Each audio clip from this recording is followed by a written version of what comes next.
I'm imagining now a 15,000 square foot space with 33 children running around at different ages, up to how old? 18, the whole child, 0 to 18. So 0 to 18, you have this great and space. we usually, by the way, we can hold 33, but we usually cap out around 18 to 22, which is still a lot of kids in like one space.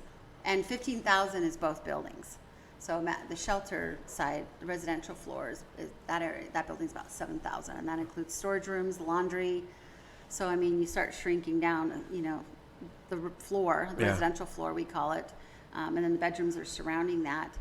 You've got a very small space. So it also speaks to the other thing we do, which is take care of the staff that take care of the children. That's where I was headed with this. The turnover's high. It's a hard job. People always say to me and my team, "Oh my gosh, thank you for what you do." And I'm like, really? Because we don't do the hard job. Yeah.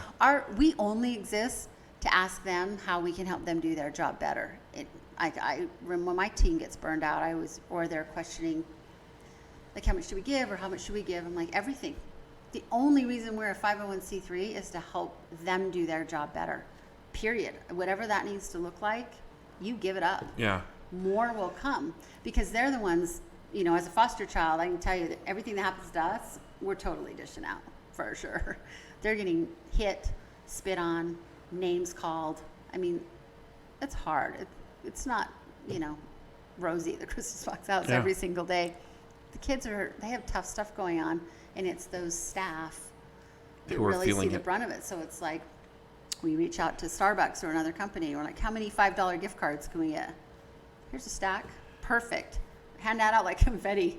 Like, go have a cup of coffee. Yeah. Thanks for sorting those donations. Here's $5. You know what I mean? It's like the smallest little things. Gratitude.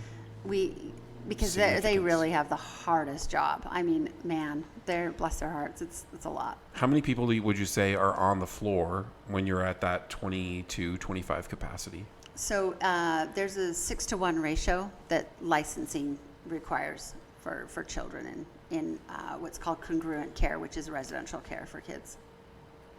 So no matter how many children are, 6-to-1 is just you have to have that. Turnover is really high, right? Quite you got high. 20 people at a time. You're saying you get 15,000 out. What's the average time that a child spends with you? 2 weeks to a month. 2 weeks to a month. Not because there's a timestamp.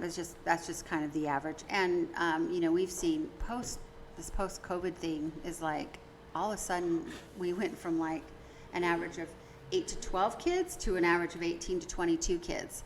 We went from an average of 2 to 14 days to an average of 30 to 45 days can be a long stay now. For whatever reason, we see harder to place children longer.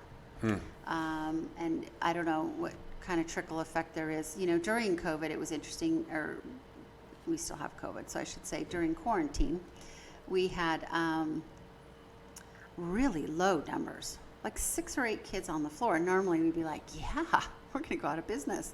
This would be okay, truthfully. Well, there were no reporting sources, for child abuse, because teachers weren't seeing them. Clergymen, right?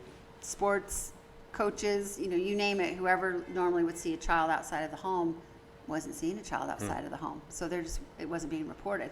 So then restrictions lift, and all of a sudden the houses are just packed. We're like, okay, now we see what's going on. Unfortunately, child abuse wasn't less. It was just they weren't, it wasn't being reported. It wasn't as visible. It was not as visible. That's right. Wow. So 2 weeks to a month is average. We certainly see, unfortunately, we saw a kiddo. Every once in a while there's a kiddo that gets caught in a system where there just aren't, that's why I say it's so complicated, there aren't the right resources. We had an autistic boy at our Ogden shelter, stayed with us for months. That had never happened before. While he was comfortable, well taken care of, it's a great place to be. It was really hard to watch because he was seeing children come in and out of the shelter and go to homes. And it was that awesome benefit ended up turning into a constant reminder of what we talked about earlier. Why not me? Why not me? Why do I not get a home? And it's because there weren't the right resources to put him into a certain group home for his needs. and there wasn't a family that could take him with his needs. That understood what that meant. So he had a longer term, and it ended up working out for him because he had a family member that was eventually able to really take him and help him, which is the best option. But it just took a while for that family to work out what they needed to work out in order to do that. Wow. But that's the opposite of what we want to see. But it can happen. Also, if a child has a disruption in a placement, always able to come back. So it's not like, oh, you've already had a visit. Yeah. Because if a child's removed and taken into state custody, they can always come into the Christmas box house. That's what it's designed It's for. not like, you've been here before, you're not eligible for this. Yeah. For this love and This this love. treatment. Yeah. Sorry, we're buddy. so sorry. No, not an option.